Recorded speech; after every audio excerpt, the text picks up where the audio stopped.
हम सभी एक ऐसे गौरवशाली भूमि पर रहते हैं जिसके नाम का अर्थ उतना ही सुंदर है जितना यहाँ पर निवास करने वाले लोगों का दिल है। हमारा देश विविध है और इसीलिए इसके विविध नाम हैं, जैसे भारत, हिंदुस्तान और इंडिया। इन सभी के पीछे अद्भुत कहानियां हैं जो ग्रंथों में मौजूद है और कुछ विदेशी आक्रामक के द्वारा हमें सुनने मिलती है।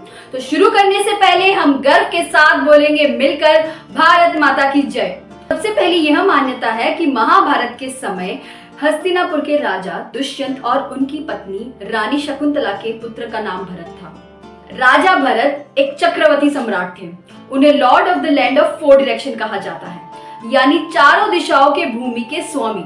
अब वो इसीलिए क्योंकि वो आज के present day Afghanistan, Iran, Pakistan, Myanmar, China और रशिया के कुछ भागों पर उस समय राज किया करते थे और वो क्षत्रिय डायनेस्टी के बहुत ही सक्सेसफुल राजा थे। अब सम्राट भरत के नाम से ही तो हमारे देश का नाम भारतवर्ष है। संस्कृत में वर्ष का मतलब है इलाका। अब दूसरे ग्रंथ की बात करें तो रामायण में एक प्रचलित मान्यता है कि राजा दशरथ के पुत्र और श्री राम के अनुज भरत के नाम से ही हमारे भूमि का नाम भारत है। अब वो इसीलिए कि रामचरितमानस के अनुसार जब श्री राम वनवास पर चले गए थे तो उनके जाने के पश्चात राजा भरत ने उनके खड़ाओं को सिंहासन पे रखकर राजकाज को संभाला, पर वो कभी खुद राजा नहीं बने और उनके इसी निस्वार्थ प्रेम ने उनको एक महान राजा बनाया था।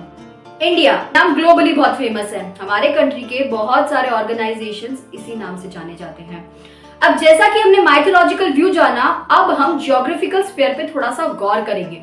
हम सभी ने इंडस वैली सिविलाइजेशन यानी सिंधु घाटी सभ्यता के बारे में हमारे स्कूल में काफी पढ़ा है।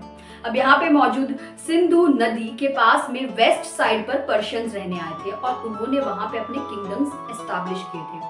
और अब वो अपने पर्शियन लैंग्वेज में स का इस्तेमाल ना करके ह का इस्तेमाल करते थे, तो वो सिंधु को हिंदू बोलते थे। और उसी तरह जब ग्रीक्स इंडिया में आए थे तब वो वेस्ट साइड में आके रुके थे, वहां पे उन्होंने अपने किंगडम्स एस्टैब्लिश किए थे और वो ह का प्रयोग ही नहीं करते थे।